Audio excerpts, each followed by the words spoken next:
Muy buenas noches, mis queridos amigos, hermanos, amigas y hermanos y hermanas también que están conectados a nuestro canal La Antorcha Profética, nuestro canal de YouTube La Antorcha Profética, que nos siguen también en Facebook La Verdad sobre el Fin y que nos siguen en Instagram Ministerio Cuarto Ángel BCN. En este día vamos a continuar con nuestros estudios, con nuestra serie La Verdad sobre 1888. Y como siempre me acompaña mi queridísimo amigo y hermano Oscar. Oscar, ¿cómo estás? Muy buenas. Muy bien, estoy muy bien y ilusionado, ¿no? Por estos estudios de últimamente que estamos dando. Bueno, más bien estas lecciones que el Señor nos está dando, ¿no? Y con ese entusiasmo poderlo predicar, poderlo poner en la cadena y que otros puedan escucharlo, ¿no? Y que puedan también sentirse beneficiados por ello, ¿no? Amén, amén, así es. Muy bien, esa es nuestra intención, nuestro deseo, que todos los hermanos puedan beneficiarse de estos temas, así como nosotros nos hemos beneficiado. Bueno, hoy vamos a estudiar, como ustedes ven aquí arriba, capítulo 6, Nacido de Mujer. Continúa el tema buenísimo, continúa sobre el tema de la naturaleza humana de Cristo, hecho de mujer, nacido de mujer. El libro El Camino Consagrado a la Perfección Cristiana de Alonso Trevier Jones. Así que, bueno, vamos a hacer la introducción del canal y de una vez comenzaremos entonces con el tema de esta noche, de hoy domingo 29 de abril del 2018. Amén. Amén.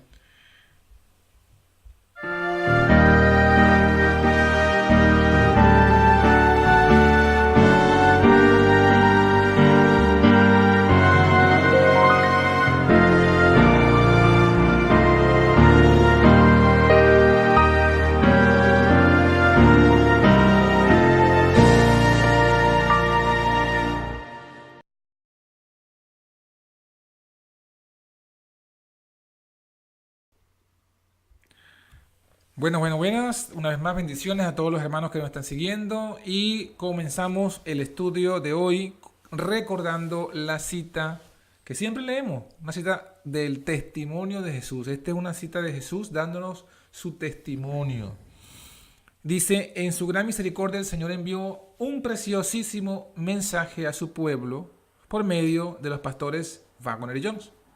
Este mensaje tenía que presentar en forma más destacada ante el mundo al sublime Salvador, el sacrificio por los pecados del mundo entero.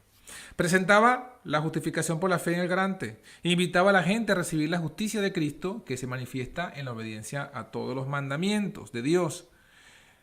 Y dice el testigo, dice Jesús, testifica Jesús acerca de esta situación, dice muchos habían perdido de vista a Jesús. Necesitaban dirigir sus ojos a su divina persona, a sus méritos, a su amor inalterable por la familia humana. Todo el poder es colocado en sus manos y Él puede dispensar ricos dones a los hombres, impartiendo el inapreciable don de su propia justicia al desvalido agente humano. Y concluye la cita que siempre leemos de esta forma. Este es el mensaje que Dios ordenó que fuera dado al mundo. Es el mensaje del tercer ángel que ha de ser proclamado en alta voz y acompañado por el abundante derramamiento de su espíritu. Testimonio para los ministros, página 91 y 92. ¿Y qué decimos siempre de esta cita, Oscar? Bueno, yo creo que cada semana decimos algo diferente referente a la cita. Yo esta semana quiero decir que si en realidad, que yo por ejemplo lo creo, que el mensaje de John C. Waggoner no era un mensaje de ellos, sino era un preciosísimo mensaje de parte de Dios que lo creamos. Simplemente como ellos los pusieron y ya está. Que no Amén. tengamos prejuicios porque yo creía esto, yo creía lo otro, me han enseñado esto, me han enseñado lo otro. Eso es lo que tenemos que hacer, ¿no? Apartar todo lo que creíamos hasta ese momento y creer la verdad. Aparte, A.T. Jones en el boletín de la conferencia de 1893, el primer capítulo lo basa en eso, ¿no? En eso, en nuestras creencias por herencia, tradiciones, que las dejemos a un lado y si lo que dice lo dice Dios, pues Creámoslo, simplemente. es la verdad. Amén, amén. Así es. Entonces, la cita siempre la mostramos para que entendamos y se nos grabe en la mente que este es un mensaje de Dios, de principio a fin. Casi, bueno, yo sé que Oscar lo cree, yo también lo creo y muchos lo creen. Este mensaje es un mensaje inspirado de Dios. Por eso estamos siempre enfatizando que lo estudiemos y lo creamos tal como ellos lo predicaron. Entonces, bueno, el estudio de hoy, como dijimos allí, como está en el título, capítulo 6, Hecho de mujer, nacido de mujer, es un título sacado y el estudio de ese capítulo está sacado en base a un versículo de la Biblia. El versículo de la Biblia es el versículo Gálatas capítulo 4, verso 4. Y vamos allí a leerlo para que todos pues puedan estar al tanto del texto que da origen al nombre del capítulo. Dice, venido el cumplimiento del tiempo, Dios envió a su Hijo, hecho de mujer, hecho súbdito a la ley. Otras versiones dicen, la versión Reina Valera del 60, dice, nacido de mujer, nacido bajo la ley. Esta versión que acabo de leer es la versión Reina Valera, pero de 1909. La semana pasada estudiamos lo que significaba nacer bajo la ley o ser hecho súbdito a la ley. Hoy, siguiendo los lineamientos de A.T. Jones en este libro, vamos a ver la otra parte. Vamos a ver qué significa que Jesús es nacido de mujer. ¿Y qué podemos ya ir adelantando a modo introductorio, Oscar? Bueno, yo creo que A.T. Jones hace un par de preguntas al principio y creo que con ese versículo, refiriéndose a ese versículo, lo va expresando todo, ¿no? En el primer párrafo que nos dice así: ¿de qué forma fue Cristo hecho carne? ¿Cómo vino a participar de la naturaleza humana? Y dice exactamente de la misma manera en que venimos al serlo cada uno de nosotros, los hijos de los hombres. Ya que está escrito, por cuanto los hijos participaron de carne y sangre, él también participó de lo mismo. Esto está en Hebreos 2.14, ¿no? Y él viene pues a responder estas dos preguntas que ha hecho en este párrafo, ¿no? Correcto. Ahí lo estamos viendo en la pantalla. Comenzó el capítulo y nos lo dice, pues dice que inclusive estos dos párrafos es como un resumen de lo que hemos venido estudiando, de los capítulos que hemos venido estudiando, que dice que Jesucristo participó de la misma carne y sangre que la nuestra, del mismo modo, de la misma manera, igualmente. O sea, no hay, el énfasis de los versículos no es de que es diferente, sino más bien de que es igual. Y luego dice, y ahí introduce el tema, dice que de esta misma manera, Jesús, o sea que si Jesús fue hecho de la misma manera, Jesús también de la misma manera nació. De la misma manera que nacemos nosotros, Jesús nació.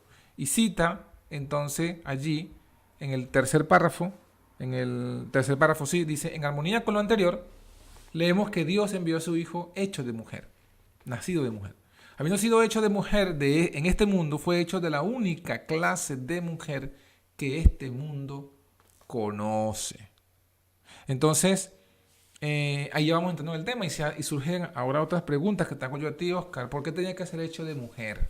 ¿Por qué no puede ser de hombre o de varón? Como lo dice en el cuarto párrafo aquí A.T. Jones. Es que yo creo que sería cuestión de leerlo, ¿no? Que tampoco yo tengo que responder porque voy a responder lo mismo, ¿no? Que respondió Jones. ¿Vale? ¿Qué dice? Dice así, pero vamos a hacer otra vez la pregunta, el cuarto párrafo, pero ¿por qué debía ser hecho de mujer?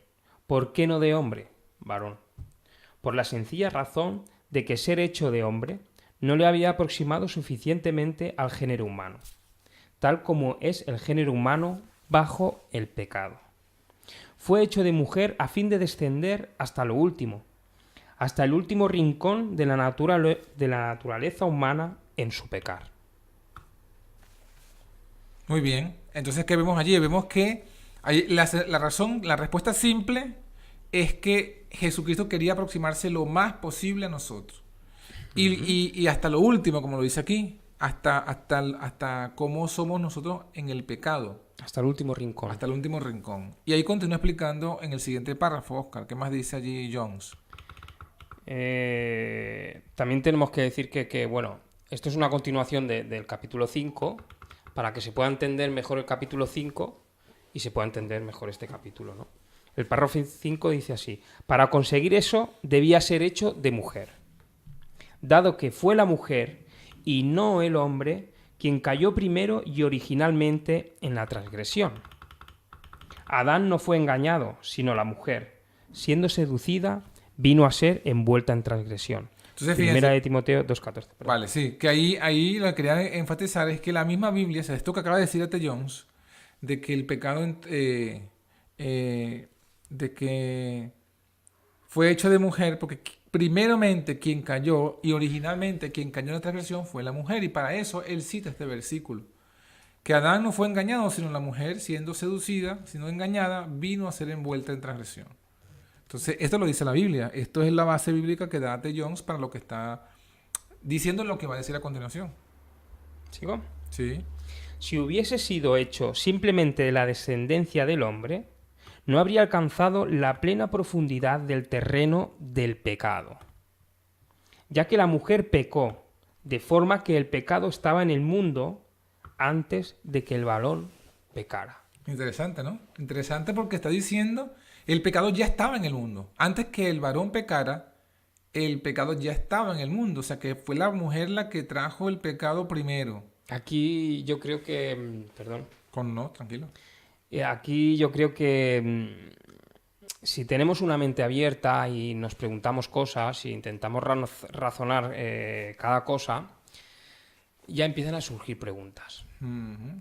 Así empiezan a surgir preguntas, que es lo bueno, ¿no? De uno preguntarse y que el Señor responda.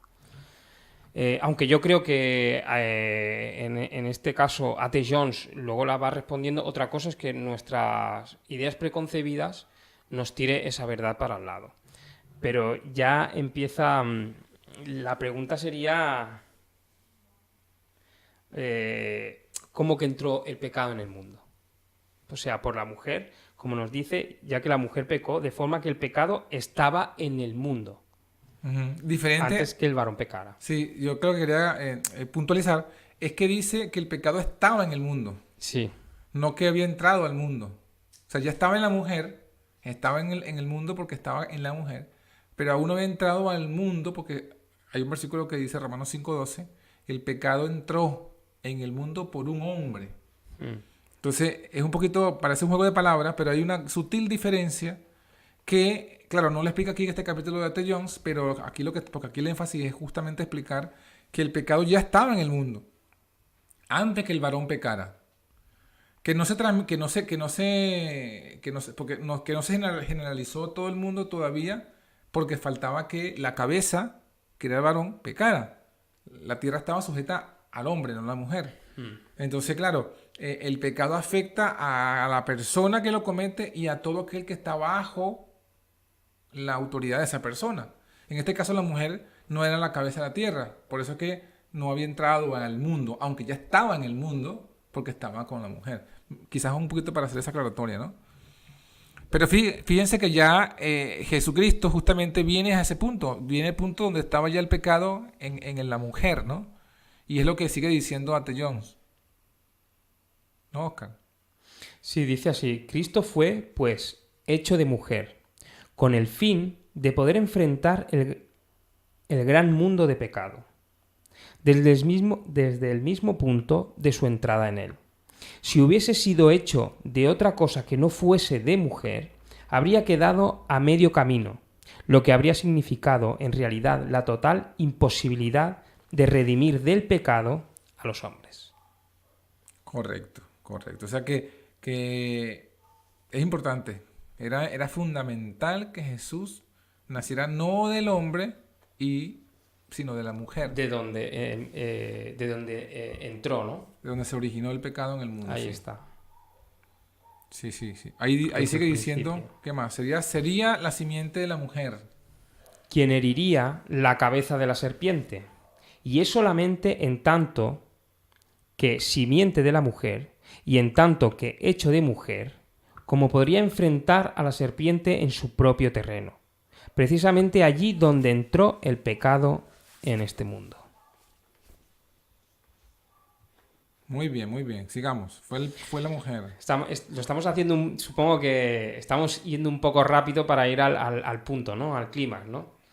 Que yo creo que ya se empieza a encontrar en este párrafo. Dice, fue la mujer en este mundo quien se implicó en transgresión primeramente. Fue a través de ella como entró originalmente el pecado. Por lo tanto, para redimir del pecado a los hijos de los hombres. Aquel que sería el Redentor debía ir más allá del hombre, a encontrar el pecado que estuvo en el mundo antes que el varón pecara.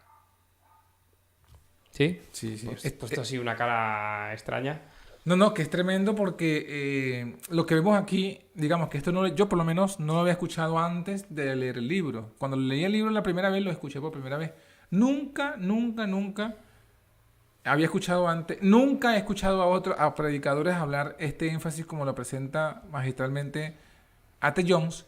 Y lo que nos está hablando justamente es lo que está en la Biblia. Y él lo que está haciendo es profundizar en lo que está en la Biblia. ¿Y qué está diciendo?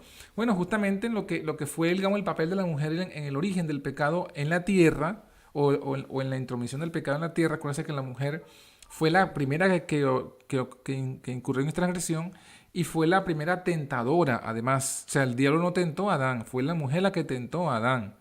Y allí, pues, digamos que ahí es donde se origina el pecado en la tierra, en el mundo, en este mundo. Y por eso es que aquí enfatiza T. Jones. Cristo debía venir hasta allí. Si se hubiese venido nada más como por el hombre, por Adán, no hubiese llegado a la profundidad, se hubiese quedado a mitad de camino. Entonces, esto es maravilloso entender porque poco se sabe del papel de la primera mujer. Y el papel de la mujer, que eso es lo que vamos a ver más adelante, el papel de la primera mujer y el papel de la mujer en la entrada del pecado originalmente a la tierra y la transmisión del pecado al hombre y en este caso la transmisión del pecado a Jesucristo. Por eso es interesante el énfasis que hace A.T. Jones. Sí, pero también al nacer de mujer, yo me hago una pregunta. O sea, en lo último que habla del párrafo, aquel que sería el Redentor debía ir más allá del hombre, a encontrar el pecado que estuvo en el mundo antes que el varón pecara. O sea, ¿cómo podía,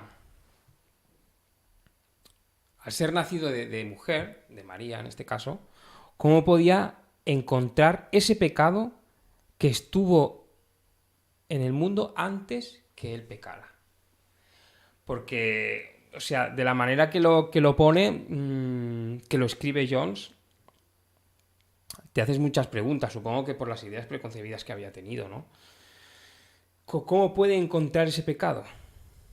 El pecado, claro, el pecado. Si es nacido de María, ¿cómo puede encontrar ese pecado? Sabemos que María no es Eva, evidentemente, y hubieron 4.000 años, ¿no? Correcto. Entonces, ¿cómo pudo encontrar ese pecado antes de que el varón pecara? O sea, el pecado de Eva. ¿Cómo pudo encontrarlo? Bueno, yo lo que entiendo de esto es, quizás lo que estaba un poco diciendo, quizás no fui un poquito más claro, pero es que cada género, el hombre y la mujer, nosotros heredamos, digamos, o transmitimos el pecado propio de nuestro género, ¿no? Entonces, sí, que es lo que yo entiendo que está diciendo A.T. Jones. Si Jesús hubiese venido solamente del hombre, hubiese quedado a mitad de camino. ¿Por qué? Porque solamente hubiese recibido el pecado del hombre. Pero el pecado entró antes, entró por la mujer, y la mujer tuvo una parte. Y la parte que tuvo la mujer en el pecado es una parte que se transmite a todas las mujeres. Es una parte que se transmite o sea, así como el hombre, todos los hombres heredamos una debilidad propia de nuestro género. O sea, las tentaciones, vamos a explicar quizás un poco así. Las tentaciones del hombre, la debilidad que trae la carne del hombre, son un tanto diferentes a la debilidad que trae la carne de la mujer. ¿Por qué? Porque, bueno, por ejemplo, si nosotros vemos en la historia bíblica, los hombres fueron débiles y siempre hemos sido débiles con el tema de la mujer, ¿no? Con el tema de ver la mujer. Esa es una debilidad propia del hombre. En cambio, la mujer no tiene esa debilidad, pero tiene otra debilidad. La mujer tiene la debilidad que tuvo la primera Eva. Fíjate que si nosotros hurgáramos un poquito más en este tema de la mujer, de Eva, Eva incurre en la transgresión porque se aparta de su marido, porque está sola. Y de forma que estando sola, el diablo pudo seducirla y engañarla. Y justo ese es el énfasis de Pablo. En cambio, el hombre no fue engañado, que es lo que justamente contrasta Pablo. Dice, el hombre no fue engañado, el hombre pecó, entonces así no fue engañado, pecó a sabiendas. Y es allí donde vemos que de una forma u otra, aunque suene un poquito, aunque rechine un poquito los oídos esto que voy a decir, es lo que entendemos de la Biblia. La mujer tiene una susceptibilidad, una debilidad a ser más fácilmente engañada que el hombre. O sea, cuando el hombre peca, es porque sabe lo que está haciendo. Y lo hace mal, pues lo hace a rebelión. En cambio, muchas veces la mujer es seducida, es engañada, ¿no? Y es lo que digo, esa debilidad que traemos cada género. ¿Y dónde se originó? Bueno, tanto en el pecado de Adán como en el pecado de Eva. Pero Jesucristo no vino a salvar solamente a los hombres, que ese es el punto que está enfatizando aquí Jones. Él vino a salvar a todos, a hombres y mujeres. Por tanto, él tenía que venir a la raíz donde comenzó todo. Y fue a la mujer. La raíz fue en la mujer. Encontrar el pecado que estuvo en el mundo antes que el varón pecara. Es lo que dice aquí, ¿no? En este capítulo. Bueno, yo supongo que la pregunta ha sido respondida, ¿no? De cómo puedo encontrar ese pecado que estuvo en el mundo naciendo de mujer, naciendo de María. Puedo encontrar ese pecado que vino de Eva, ¿no? Como bien ha dicho Jones, por la herencia, ¿no? Perdón, John, me equivoco con Jones y John. Por el tema de la herencia. Y no solo eso, sino que ahora lo enfatiza un poco más. Y esto, como decía él también, que pueden rechinar los oídos también con esto, porque en el siguiente capítulo también habla de ello, ¿no? Aunque no vamos a hablar en este momento de ello, pero también habla de ello. Así que, bueno, yo creo que podemos seguir. Amén. Seguimos. Es por eso, en el siguiente párrafo, es por eso que Cristo, que vino para redimir, fue hecho de mujer. Siendo hecho de mujer, pudo seguir el rastro del pecado, hasta los orígenes de su mismo punto de entrada en el mundo, a través de la mujer. Y así, para venir al encuentro del pecado en el mundo y erradicarlo hasta exterminar el último vestigio de él. Es de lógica que debiese compartir la naturaleza humana, tal como está desde la entrada del pecado. A mí lo que me llama la atención en este párrafo,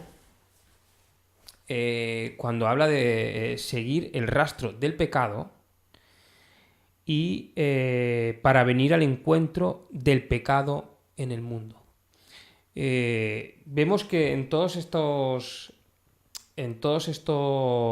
lo que hemos leído, está hablando de pecado, no está hablando de tendencia, ¿no? Porque hay mucha gente que piensa, yo lo pensaba, que lo que heredamos es la tendencia, pero no es el pecado. Pero aquí está hablando de pecado, no está hablando de tendencia. Incluso en todo el capítulo habla de pecado, no habla de tendencia. Sí, es bueno que hagas ese énfasis porque muchas veces que se trata de separar, ¿no?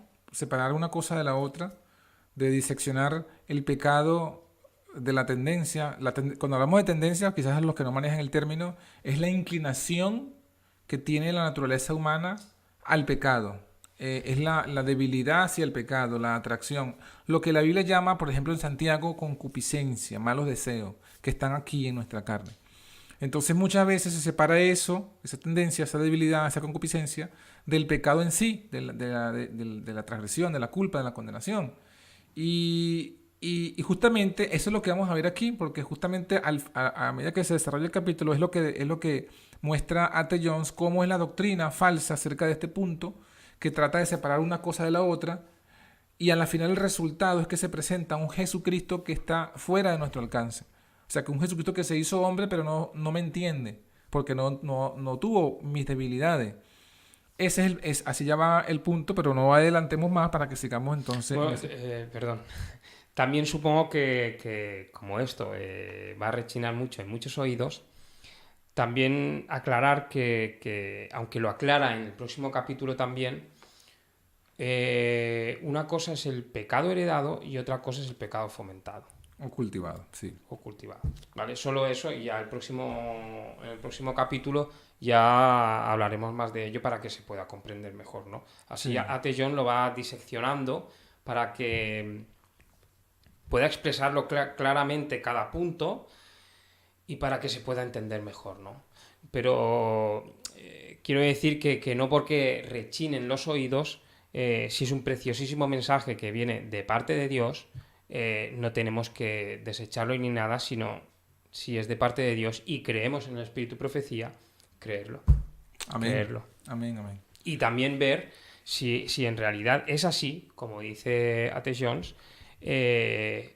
realmente esa creencia que nosotros tenemos de creer que heredamos la tendencia y no heredamos el pecado, ¿de dónde viene?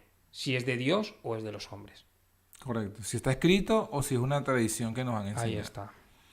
Bueno, continúa diciendo allí, ¿no? De no haber sido así, no habría ninguna razón por la cual debiera ser hecho de mujer. Si no fue para para venir en el más estrecho contacto con el pecado, tal como está en el mundo, tal como está en la naturaleza humana, si hubiese tenido que separarse en el más mínimo grado de él, tal como lo encontramos en la naturaleza humana, entonces no tenía por qué ser hecho de mujer. Y eso es lo que estamos justamente hablando. Fíjense que aquí el énfasis de Jones es ese. O sea, dice, si de alguna forma Jesucristo tenía que estar separado en el más mínimo grado del pecado, como lo tenemos ahora en la naturaleza humana, entonces no hay sentido para que naciera de mujer. Debía haber nacido de hombre. Y justamente ya aquí están abordando eso porque generalmente las doctrinas cristianas populares tratan de separar a Cristo de la naturaleza humana como somos nosotros, ¿no? Y al hacerlo, lo que hacemos es simplemente colocar la salvación lejos de los seres humanos. ¿Correcto? Sí, sí. Bueno, yo sigo con lo mismo, ¿vale? ¿Para qué? Para enfatizarlo y que la verdad es que a mí me chocó mucho. Yo creo que una de las partes del mensaje que más cuesta de que entre en nuestra tradición es esta, ¿no? El tema de ese pecado heredado, ¿no? Bueno, yo lo tengo súper subrayado, esto que cuando dice, sino que fue para venir en el más estrecho contacto con el pecado, o sea, que tuvo contacto con ese pecado heredado, tal como es en el mundo, y ahora dice, tal como está el pecado, tal como está en la naturaleza humana. O sea, que yo creo que lo dice claramente, y aquellos que dicen que A.T. Jones, pues no, o el mensaje del 88, perdón, no creía esto, o sea, lo estamos viendo. Y, o sea, es que, ¿qué podría decir? Nada, lo dice, Sí, así es. y hay que creerlo y ya está. Sí, Hay que creerlo, hay que estudiarlo, hay que introducirlo, o el Señor lo tiene que introducir en nuestras mentes, que quite toda esa tradición y que lo creamos, porque hay muchas cosas que se están predicando sobre el mensaje de 1888 que lo vemos aquí, que todo aquel que nos oiga que pueda leerlo, porque estos libros están por internet y se puede facilitar aquí a quien quiera, que lo pone, claramente lo pone, y si lo pone es por algo, ¿no? Amén, así es, así es. Entonces, bueno, sigamos profundizando en ese tema maravilloso. El siguiente párrafo, Oscar, pero dado que fue hecho de mujer, no de hombre. Dado que fue hecho de mujer, no de hombre, dado que fue hecho de aquella por quien el pecado entró en el mundo, en su mismo origen, y no del hombre, quien entró en el pecado después de que éste hubiera ya entrado en el mundo. En esto se demuestra, más allá de toda posible duda, que entre Cristo y el pecado en este mundo, y entre Cristo y la naturaleza humana tal como está bajo el pecado en el mundo, no hay ningún tipo de separación, ni en el más mínimo grado. Fue hecho carne, fue hecho pecado. Fue hecho carne tal como es la carne, precisamente tal como es la carne en este mundo. Y fue hecho pecado precisamente como es el pecado. Exacto. Ahí está enfatizando Jones que no hay, que Cristo se hizo carne, pero de la carne que hay, no hay otra, o sea, no hay dos tipos de carne. Hay una sola carne de este lado de la historia, después que Adán peca, ¿no? Y Jesús adquirió la misma carne que nosotros, es lo que vine diciendo en los capítulos que hemos venido estudiando. Participó de la misma carne, de la misma sangre, todo como nosotros. Nació bajo la ley, bajo la misma condición, y ahora que está hablando nació también como mujer, de mujer, como nacemos nosotros, ¿no? Entonces, allí justamente lo que está es enfatizando que Cristo es el Salvador de nosotros, de este mundo, y porque adquirió nuestra naturaleza humana como está ahorita, no otra. No la naturaleza humana, y hay que hacer la aclaratoria, no la naturaleza humana como la que tenía Adán cuando fue creado, no. Porque esa naturaleza humana que tenía Adán cuando fue creado era una naturaleza santa, no tenía pecado. Pero esa no fue la que adquirió Cristo. Cristo vino a adquirir la nuestra, porque Él vino a redimirnos a nosotros, a los que nacimos de mujer y nacimos bajo la ley. Adán no nació de mujer. Bueno, sí. Yo creo que lo que viene diciendo últimamente sobre el tema de la carne de pecado, sobre el tema de ese pecado que está en la naturaleza humana, tal como está en la naturaleza humana, viene a responder a esas dos preguntas que habíamos dicho al principio, ¿no? Eso es el primer párrafo. Correcto. ¿De qué forma fue Cristo hecho carne? ¿Cómo vino a participar de la naturaleza humana? Y de esa naturaleza humana, de esa carne de pecado, ¿no? Y yo creo que es lo que está enfatizando para que se pueda comprender mejor, ¿no? Que se pueda comprender mejor, eso. Correcto. Sigamos. Todo eso fue necesario con el fin de redimir a la humanidad perdida. El separarse en lo más mínimo, en el sentido que fuese, de la naturaleza de aquellos a quienes vino a redimir, habría significado el completo fracaso. ¿Ven? Es lo que estamos diciendo. O sea, Él vino a tomar la naturaleza de aquellos a quienes vino a redimir. Y si se hubiese separado en lo más mínimo, entonces no nos hubiese salvado a nosotros, porque si Jesús fue diferente, su humanidad fue diferente a la nuestra en algún grado, en ese grado, en esa proporción que fue diferente, en esa proporción no nos puede salvar, ya no es nuestro Salvador. Y si ya Jesús no es nuestro Salvador, porque en algún grado es diferente a nosotros, entonces la única forma, Oscar, que podamos ser salvos es por las obras. Si Cristo es diferente a nosotros, si su humanidad es diferente a la nuestra, entonces la única forma en que podemos ser salvos nosotros ya no es por Cristo, porque Cristo es diferente. Entonces ya tendríamos que ser salvos por las obras. Así es. Así que es lo que piensan muchos. El fundamento de la justificación por las obras radica aquí. Radica en no entender ni aceptar que Jesucristo nació bajo la ley y nació de mujer. Fue hecho de la misma carne y de la misma sangre que nosotros. Vino en la misma condición. Es lo que sigue diciendo el párrafo siguiente. ¿Qué dice Oscar? El párrafo siguiente. Por lo tanto, en cuanto que fue hecho bajo la ley, porque bajo la ley están los que vino a redimir. Y en cuanto que fue hecho maldición, ya que bajo la maldición están quienes vino a redimir, y que fue hecho pecado, porque los que vino a redimir son pecadores, vendidos a sujeción del pecado.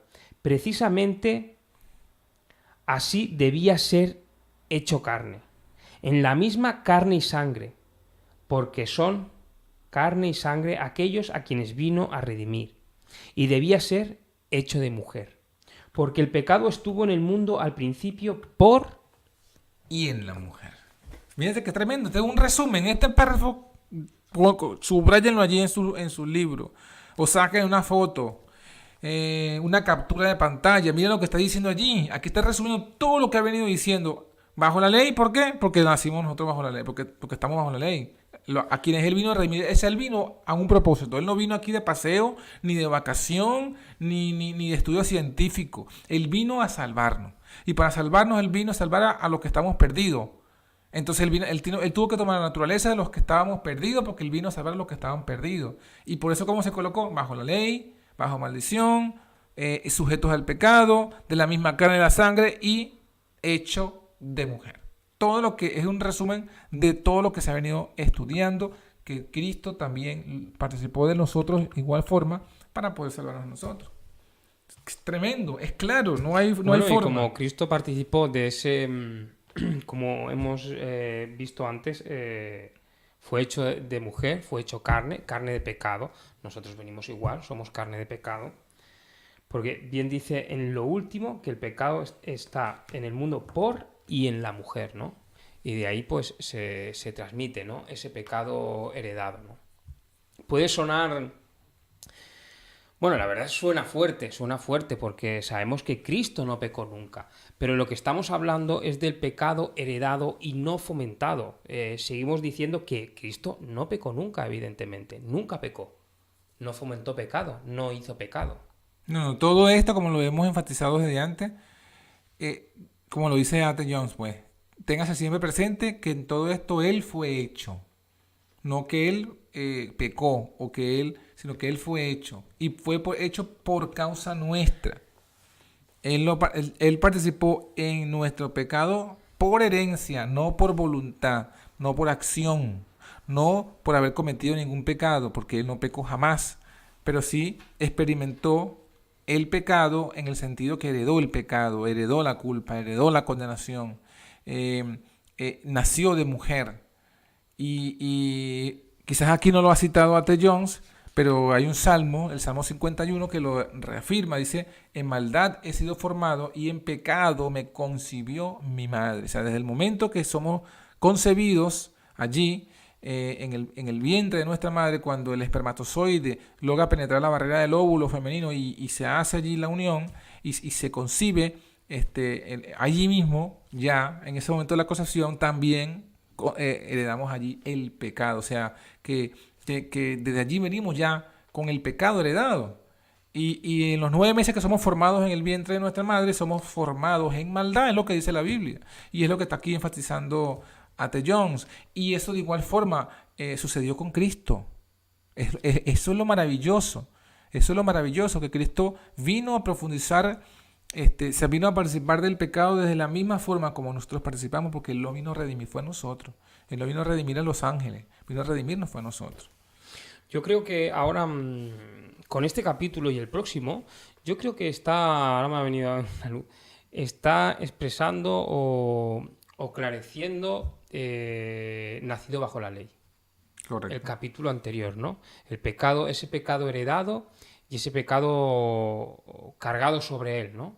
Que es lo que hablemos la semana pasada, que saquemos aquella cita, y hay varias más, que el pecado, aunque las citas hablan de la tentación, que en ese momento ya tenía cargado el pecado de todos nosotros, no dice cuándo se le carga.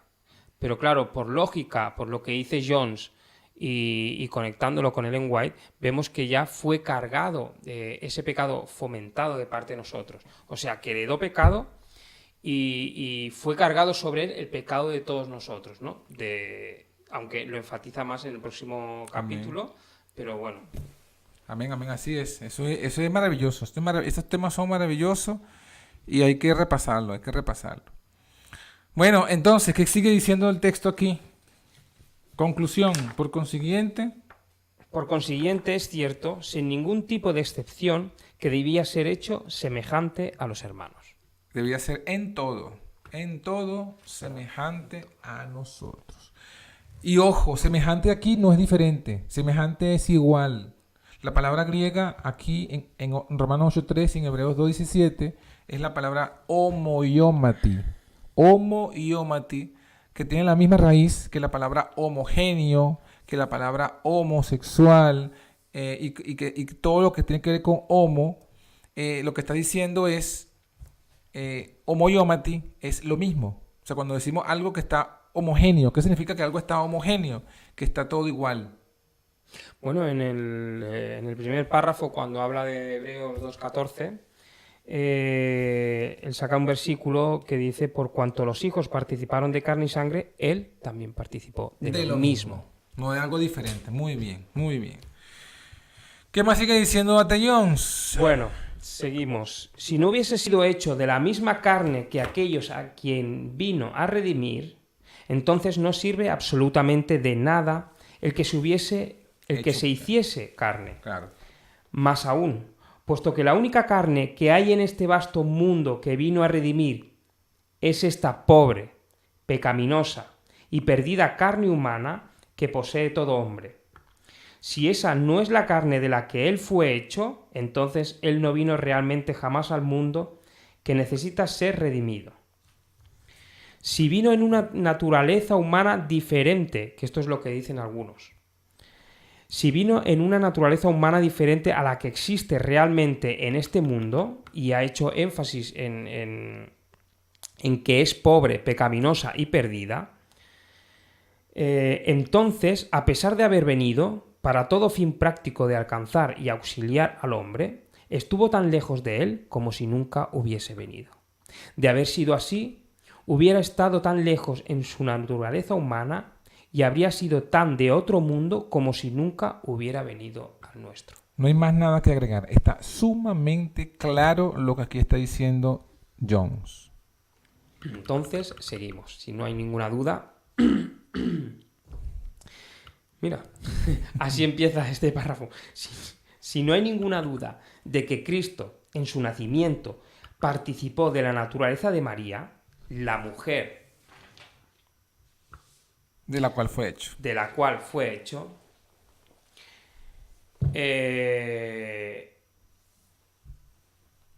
ahora lo que viene a mí me parece algo muy bueno, hasta el siguiente punto, dice así: pero la mente carnal se resiste a admitir que Dios, en la perfección de su santidad, accediese a venir hasta la humanidad, allí donde está ésta en su pecaminosidad. Yo creo que esto es algo que nos ocurre a todos, ¿no? Como bien dice, la mente carnal se resiste a admitir, ¿no? Todos aquellos, por ejemplo, que hablan de que nosotros no heredamos pecado, de que el pecado es una elección, y evidentemente tenemos que separar aquí lo que es el pecado heredado y el pecado fomentado. Todo esto se resiste en nuestra mente carnal. A mí se me resistía, evidentemente. No lo... ¿Por qué? Yo supongo que... Porque muchas veces nosotros lo que hacemos, para poder escuchar el mensaje de 1888, pues escuchamos predicaciones, escuchamos vídeos de aquellos que predican estas cosas o intentan predicar estas cosas según su manera de verlo, pero no nos ceñimos a lo que está escrito de John C. Waggoner, ¿no? Correcto. Y entonces por eso muchas veces nos hacemos esas ideas preconcebidas, ¿no? Y yo creo que aquí lo dice muy claro. Pero la mente carnal se resiste a admitir que Dios, en la perfección de su santidad, accediese a venir hasta la humanidad, allí donde está ésta en su pecaminosidad. Correcto. Ahí lo que vamos viendo es, hasta lo que hemos leído ahorita, es una demostración magistral de lo que significa ser nacido de mujer. Ahora viene Jones a presentar o a responder a la objeción que surge automáticamente. ¿A dónde surge la objeción? En nuestra mente carnal. No en la palabra, porque ya la palabra lo estamos viendo. O sea, estará el versículo, la explicación, están los otros versículos que hemos mencionado. Pero ahora viene la lucha nuestra, de nuestra mente carnal, que se resiste a admitir esto que dice aquí, admitir qué cosa, que Dios mora con el pecado. Eso es donde está la mente carnal. Y es algo que no es simplemente de ahorita, ni del siglo pasado, ni de hace 2 siglos, es algo que viene desde el principio. Si nosotros hiciésemos un rastreo en la Biblia, nosotros vemos que y en la historia, vemos que las filosofías o las religiones antiguas, la griega, la babilónica, justamente ese es su principal fundamento, que Dios es tan santo que no puede morar en esta carne de pecado. Bueno, yo creo que incluso los judíos, ¿no? Claro. No podían entender cómo, es que los judíos, Jesús podía venir. Exacto. Los judíos lo tienen por herencia, porque ellos se contagiaron con la filosofía griega. Cuando vino el imperio griego, o sea, primero los conquistó el imperio babilónico, luego los medo-persia, luego los griegos. Y ya cuando viene Jesús, los judíos están contaminados con los babilonios, medopersas y griegos. Y entonces en esa contaminación es lo que ellos no podían comprender cómo Dios o el Mesías divino pudiese ser también hombre como nosotros. Y es ahí donde está, ¿qué cosa? La mente carnal. La mente carnal no lo puede entender. Entonces ahora, lo que se va a abordar ahora es cómo la mente carnal moderna ha intentado zafarse de esta verdad. No solamente que se resiste a admitir la mente carnal, quería decir algo antes de avanzar más. No solamente la mente carnal se resiste a admitir esto, sino también es por las implicaciones que significa esto. O sea, si yo acepto que Jesús vino en mi misma naturaleza, en mi misma carne, en mi misma sangre, en mi misma condición, y sin embargo sigo aceptando lo que dice la Biblia, que Él no pecó, entonces eso implica algo para mí. Y esa implicación es la que quizás también nos rechazamos, porque ¿qué es lo que hacemos cuando nosotros somos convictos y confesos en el pecado? Buscamos lo que buscaron también nuestros primeros padres, la excusa. Nos excusamos. Entonces, Adán y Eva, la única excusa, no, Adán fue Eva y Eva la serpiente. Nosotros, nuestra excusa es que le echamos la culpa a Adán. Decimos, pero es que yo tengo esta carne, yo soy débil, yo tengo esta carne y yo no puedo. Entonces, eso es la mente carnal que se resiste a esto. Pero ¿cómo se presenta hoy día esa mente carnal, Oscar? Por lo tanto, se han hecho esfuerzos.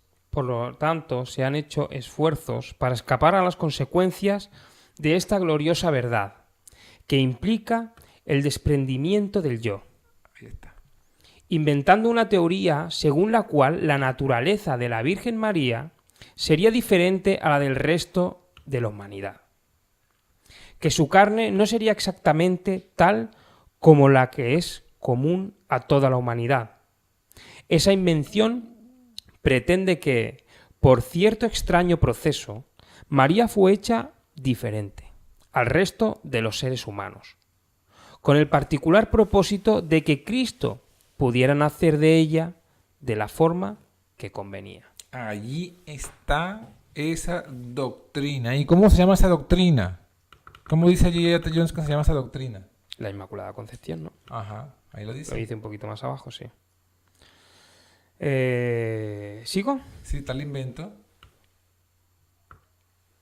Tal invento culminó en lo que se conoce como el dogma católico de la Inmaculada Concepción. Allí está.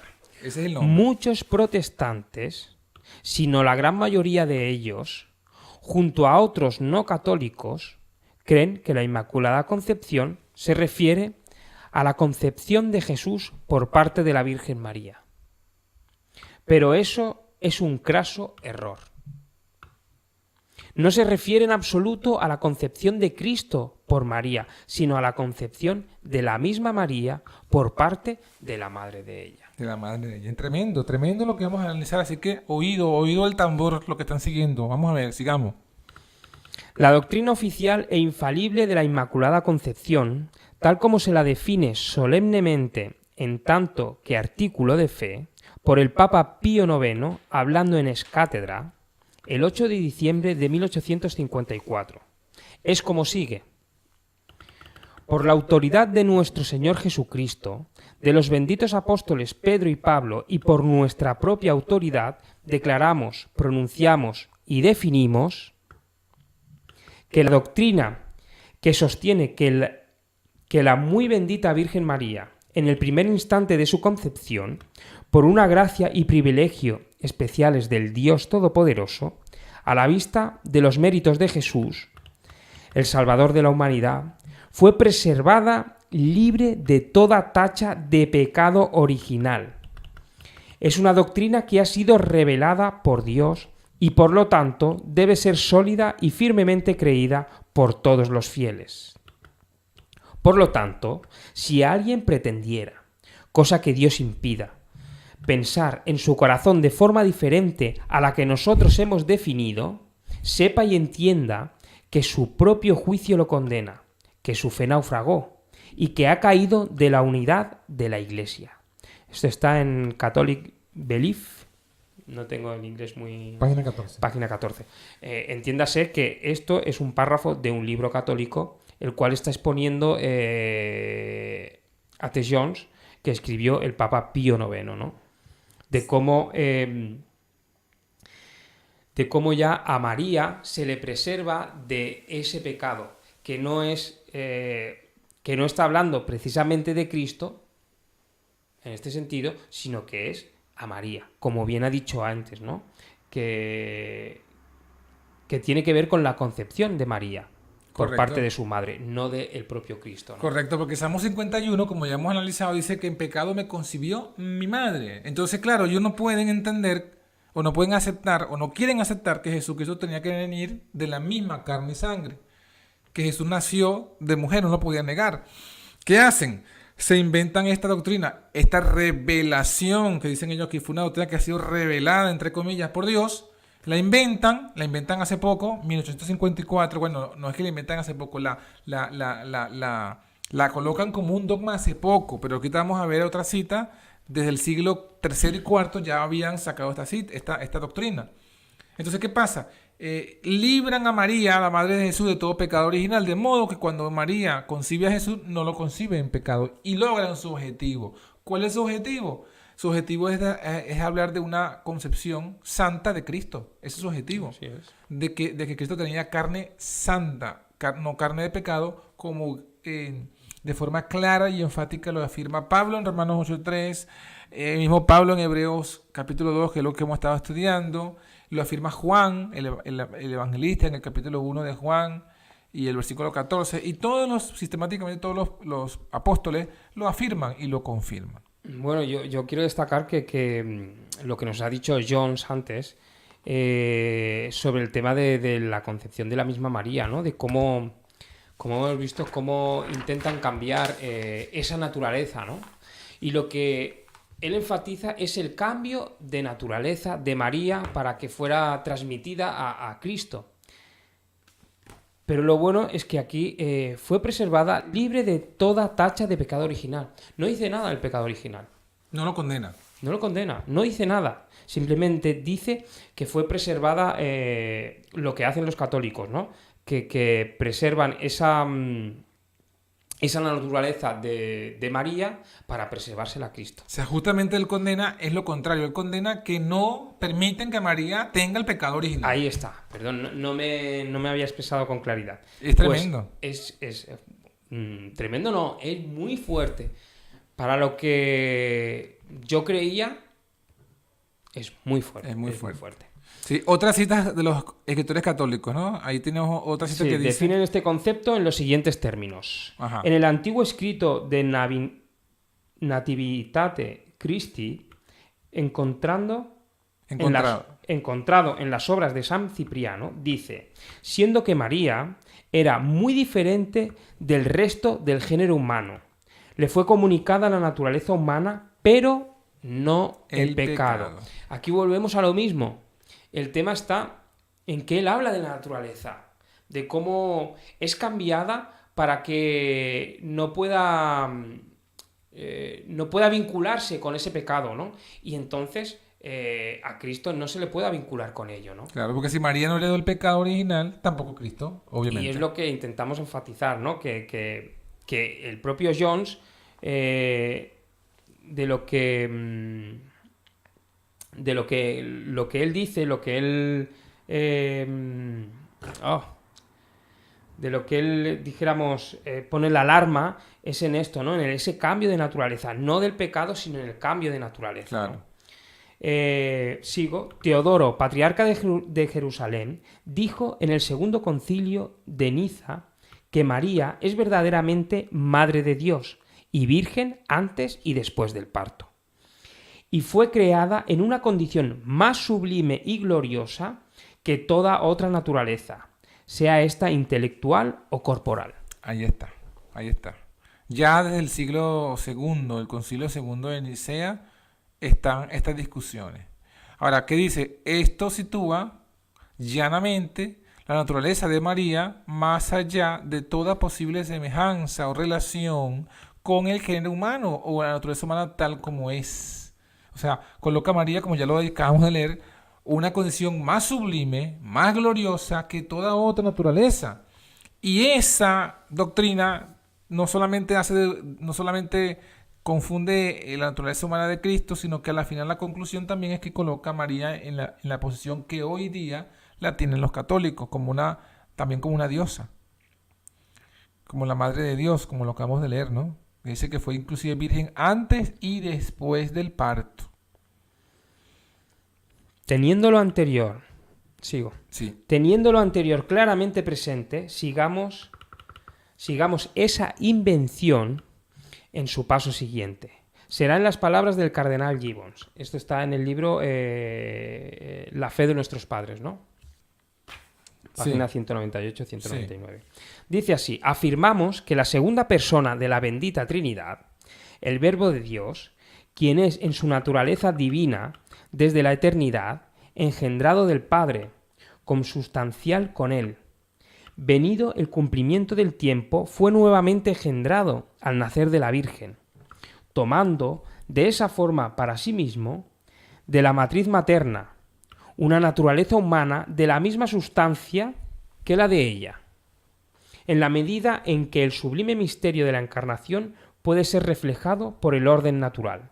La bienaventurada Virgen María, bajo la intervención del Espíritu Santo, comunicando a la segunda persona de la Trinidad, tal como hace toda madre, una verdadera naturaleza humana, de la misma sustancia que la suya propia, es real y verdaderamente su madre. Tremendo, tremendo, tremendo. Aquí están, estas 3 citas de autores católicos nos muestran pues lo que ya hemos venido diciendo, que el objetivo es hacer de Cristo un Cristo sin relación con el pecado. Es lo que dice aquí, vamos a leerlo como dice T. John. Dice, ahora relacionemos ambas cosas. En primer lugar, vemos la naturaleza de María definida como siendo no solo muy diferente del resto del género humano, sino más sublime y más gloriosa que toda otra naturaleza, situándola así infinitamente más allá de toda semejanza relación con el género humano, tal como realmente somos. Y en segundo lugar, describe a Jesús como tomando de María una naturaleza humana de la misma sustancia que ella. Entonces ahí está la clave. Según esta teoría, se deduce, como 2 y 2 que suman 4, que la naturaleza humana del Señor Jesús es muy diferente del resto de la humanidad. Verdaderamente su naturaleza no es humana en absoluto. Tal es la doctrina católica romana sobre la naturaleza humana de Cristo. Consiste simplemente en que esa naturaleza no es de ninguna manera la naturaleza humana, sino la divina, más sublime y gloriosa que toda otra naturaleza. Consiste en que en su naturaleza humana Cristo estuvo hasta tal punto separado del género humano como para ser totalmente diferente del resto de la humanidad, que la suya fue una naturaleza en la cual no pudo tener ninguna clase de identificación con los sentimiento con los hombres. Tremendo esto, Oscar. Pues sí, ¿no? Yo creo que lo que está enfatizando es eso, ¿no?, que veníamos diciendo, ¿no?, mientras estábamos hablando de esas citas católicas, de que lo que intenta es desvincular, ¿no?, con ese género humano, ¿no?, con esa carne de pecado. Bueno, yo quería, antes de seguir avanzando, sacar este librito, leer una cita de aquí que es tremenda porque suena muy igual a este dogma de la Inmaculada Concepción. En la página 66 de este librito que ya les mostré, al final hay una nota, la nota 22. Son las notas al final del capítulo. El capítulo 4, o sea, estas son notas del capítulo 4. El capítulo 4 se titula, como pueden ver allí, Dios el Hijo, en el capítulo 4. Y habla justamente de la naturaleza de Cristo divino-humana. En la parte humana, que es la parte final, hay una nota en la nota 22. Y dice de la siguiente manera, no creo que la puedan leer, o sí, pero va a estar muy complicado. Allí, yo se las leo. Dice así, la leo completa. Bueno, no completa porque es muy larga y de otro tema. Pero el punto que suena y similar a esto, escúchenlo, atención, oído, miren lo que dice. Uno de los autores favoritos de Elena de White, Henry Melville, escribió 2 puntos. Pero si bien, está hablando aquí de Cristo, aquí no está hablando de María, sino de Cristo. Pero si bien tomó la humanidad con sus debilidades inocentes, no la tomó con las propensiones pecaminosas. Aquí se interpuso la deidad. El Espíritu Santo cubrió a la Virgen con su sombra y permitiendo que de ella se derivara la debilidad, prohibió la maldad. Y así causó que fuese generada una humanidad sufriente y capaz de sentir tristeza, pero a pesar de ello, sin mancha, sin contaminación, una humanidad con lágrimas pero sin mácula, accesible a la angustia pero no dispuesta a ofender, aliada en forma estrictísima con la miseria producida pero infinitamente separada de su causa productora. Melville, página 47, y luego dice Bertin Poirier, una comparación de la cristología de Elena de White y de sus fuentes literarias. Entonces es interesante porque ellos están citando aquí, como no encuentran una cita de Elena de White que diga lo mismo que dicen ellos, que es decir, que Jesucristo heredó unas cosas de María y otras no. ¿Por qué? Porque suena diferente, porque ellos sí creen, este autor protestante Henry Melville y los autores de este folleto de creencias, de las 27 creencias, sí creen que María heredó el pecado, o sí creen que María fue pecadora, pero igualmente, con el mismo objetivo, presentan una Inmaculada Concepción. No la Inmaculada Concepción de María, sino la Inmaculada Concepción de Jesús. Es decir, lo mismo que dice aquí estos escritos católicos, que el Espíritu Santo preservó de toda mancha de pecado original a María, lo dicen no de María, sino ahora de Cristo, que el Espíritu Santo cubrió a María, dejó que y seleccionó qué iba a heredar de María. Jesús heredó la debilidad, mas no heredó el pecado. Eso es lo que está aquí. Es una Inmaculada Concepción, no de María, pero sí la Inmaculada Concepción de Jesús. ¿Y cuál es el resultado final? El mismo que el de los católicos. A la final, el resultado es un Jesucristo que, como dice aquí, no tiene la naturaleza nuestra, sino una naturaleza diferente.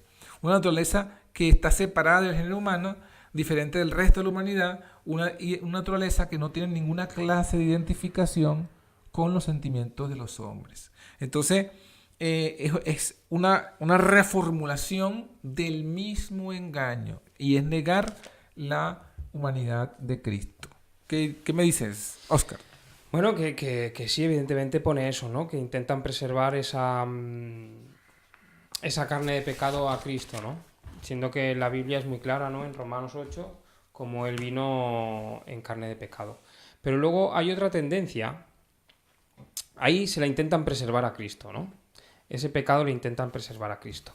Pero hay otra tendencia que dicen que nosotros, creo que ya lo he dicho antes, que nosotros lo que heredamos es tendencia y no heredamos pecado. Lo que se está haciendo en esa doctrina no solo se preserva a Cristo, sino se preserva a toda la humanidad.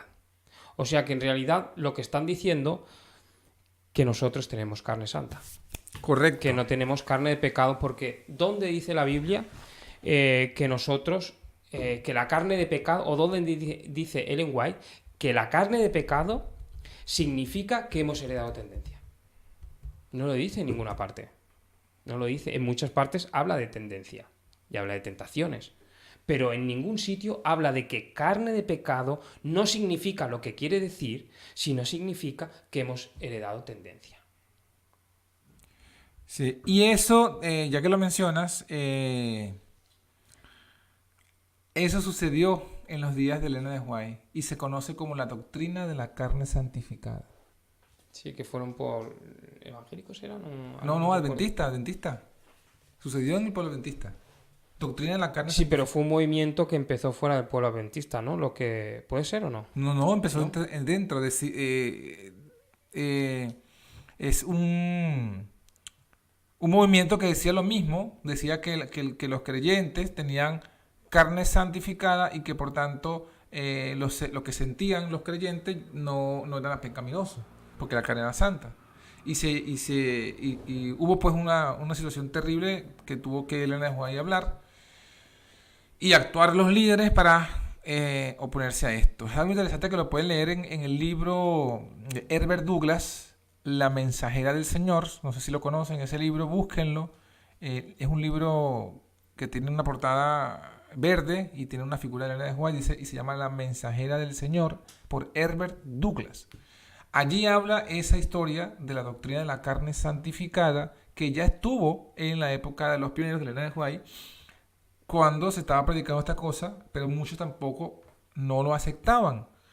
Entonces, claro, a la final, como no podían negar las evidencias de que Cristo vino como nosotros, entonces la conclusión es, bueno, si Cristo vino como nosotros y Cristo tiene carne santa, entonces nosotros también tenemos carne santa. Y es algo que está resucitando ahora basado en esa doctrina, porque estamos mencionando... Bueno, resucitando sí. ahora, no sé si está resucitando ahora, ¿eh? Bueno, sí, creo que Yo creo que está bien viva, creo que nunca se ha ido, es verdad, sí. Perdón, ¿eh? Sí, tiene toda la razón. Ahora lo que hay que resucitar es la verdad. Es este mensaje. Exactamente. ¿Cómo dice entonces? Concluimos ya, estamos en la recta final. Dice, pero esa no es la fe de Jesús. ¿Por qué esa no es la fe de Jesús? La fe de Jesús es, por cuanto los hijos participaron de carne y sangre, él también participó de lo mismo. La fe de Jesús es que Dios envió a su Hijo en semejanza de carne de pecado. Amén. La fe de Jesús es que debía ser en todo semejante a los hermanos. Amén. Es que Él mismo tomó nuestras enfermedades y que se puede compadecer de nuestras flaquezas, habiendo sido tentado en todos los respectos de igual forma en que lo somos nosotros. Si no hubiese sido como nosotros, no habría podido ser tentado como lo somos nosotros. Pero Él fue tentado en todo según nuestra semejanza, por lo tanto, fue en todo según nuestra semejanza. Amén. Ahí está. Esa es la fe de Jesús, Apocalipsis 14:12. Aquí está la paciencia de los santos, los que guardan los mandamientos de Dios y la fe de Jesús. Por eso este mensaje del tercer ángel, y es importante que lo entiendas, hermano y hermana, que lo comprendas, que lo acepte, que lo vivamos, porque si no, no vamos a ser contados entre ese grupo. ¿Qué más dice? En las citas que en este capítulo hemos dado sobre la fe católica, hemos presentado la postura de Roma a propósito de la naturaleza de Cristo y de María. En el segundo capítulo de Hebreos y pasajes similares de la Escritura vemos reflejada, y en este estudio nos hemos esforzado por exponerla de la forma en que la Biblia la presenta, la fe de Jesús al respecto de su naturaleza humana. La fe de Roma en relación con la naturaleza de Cristo y de María. Sí, perdón. La fe de Roma en relación con la naturaleza de Cristo y de María, y también de nuestra naturaleza, parte de esa noción de la mente natural, según la cual Dios es demasiado puro y santo como para morar con nosotros y en nosotros, en nuestra naturaleza pecaminosa. Tan pecaminosos como somos, estamos demasiado distantes de Él en su pureza y santidad, demasiado distantes como para que Él pueda venir a nosotros tal como somos. La verdadera fe, la fe de Jesús, es que, alejados de Dios, como estamos en nuestra pecaminosidad, en nuestra naturaleza humana que Él tomó, vino a nosotros, justamente allí donde estamos. Que infinitamente puro y santo como es Él, y pecaminosos, degradados y perdidos como estamos nosotros, Dios, en Cristo, a través de su Espíritu Santo, quiere voluntariamente morar con nosotros y en nosotros para salvarnos, para purificarnos y para hacernos santos. Amén. La fe de Roma es que debemos necesariamente ser puros y santos a fin de que Dios pueda morar con nosotros. La fe de Jesús es que Dios debe necesariamente morar en nosotros, con nosotros y en nosotros a fin de que podamos ser puros y santos. Amén. Y lo que estábamos diciendo hace rato, este es el fundamento, tanto lo uno es el fundamento, lo que dice Atellón, lo que dice la Biblia es el fundamento de la verdadera fe de Jesús, de la verdadera justificación por la fe, como la doctrina de la Inmaculada Concepción de María o la Inmaculada Concepción de Jesucristo, ambas son la fe de Roma. Ambas nos presentan la justificación por las obras, porque como dice aquí la fe de Roma, entonces es que yo debo hacerme puro primero y después que siendo yo puro es que podrá Dios morar en nosotros. ¿Y cómo me hago puro yo para que Dios more en mí por mí mismo? Justificación por las obras. O sea, es algo que está íntimamente ligado lo uno con lo otro. Por eso es que tenemos que tener los conceptos claros, saber lo que dice la Biblia, saber lo que es este mensaje verdadero, porque este es el verdadero mensaje adventista, el verdadero mensaje del tercer ángel y el que nos va a dar la fe de Jesús. Lo otro es la fe de Roma. Lo que está en la Inmaculada Concepción de María es la fe de Roma. Y lo que está aquí en la Inmaculada Concepción de Jesús también es la fe de Roma. Entonces, ¿qué hacemos? ¿Qué hacemos, Oscar? ¿La fe de Jesús o la fe de Roma? La fe de Jesús, evidentemente. La fe de Jesús. La verdad sobre 1888. Así que, mis queridos hermanos, no nos desanimemos, no flaqueemos. Hay que seguir estudiando porque ahora es que quedan capítulos y quedan verdades así tan buenas como esta que hemos estado analizando, que necesitamos comprender cada aspecto de lo que es el verdadero Jesucristo. Y necesitamos comprenderlo de verdad, de corazón. Y aquí solamente estamos en el capítulo, ¿qué dijimos? El capítulo 6. Y todavía nos faltan bastantes capítulos, son 17 capítulos. Bastante sustancia, ¿o no? Nos quedan 11 capítulos. ¿Qué dices tú para finalizar? Vamos a finalizar. Bueno, yo lo que quiero decir supongo que es un poco lo que digo siempre, ¿no? Casi siempre, que invitar a los hermanos a que ellos mismos miren estas cosas, que las puedan estudiar y puedan verificar si son así. Y nada, que cualquier pregunta que nos la pongan en los comentarios y será respondida, ¿no? En el tiempo más breve que pueda ser. Y para algunos con nuestras ideas preconcebidas y tal, también hablar del próximo capítulo que continúa en esto, ¿no? Se titula La ley de la herencia, ¿no? Continúa. Buenísimo. Muy bueno. Continúa en este énfasis para poder expresar, para poder clarificar todo esto, ¿no? Sobre el tema del pecado, ¿no? Y todo ello.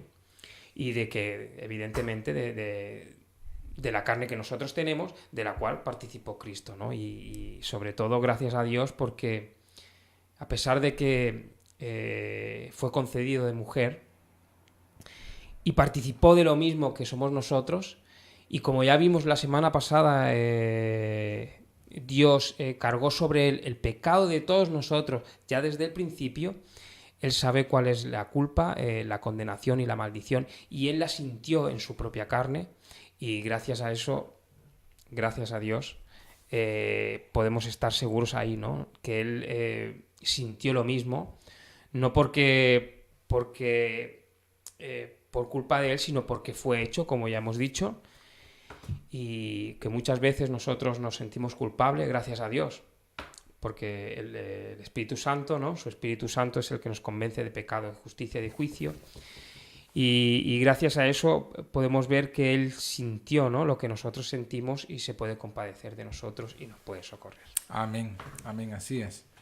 Bueno, hermanos, la fe de Jesús, aferrémosla, guardémosla, que hoy el Señor nos las ha dado a través de su mensajero Alonso Trevier Jones. Así que bendiciones, que pasen una feliz semana que comienza, que puedan toda esta semana corroborar estas cosas como dice Oscar, a ver si son así, repásenla y nos vemos Dios mediante el próximo domingo. Adiós. Este ministerio se sostiene con ayudas voluntarias. Si deseas colaborar con tus diezmos y ofrendas para nuestro ministerio, hazlo a través de PayPal a la siguiente dirección: www.paypal.me/Ministerio Cuarto Ángel, o por Western Union o MoneyGram. Contáctanos para enviarte la información. Recuerda, Dios ama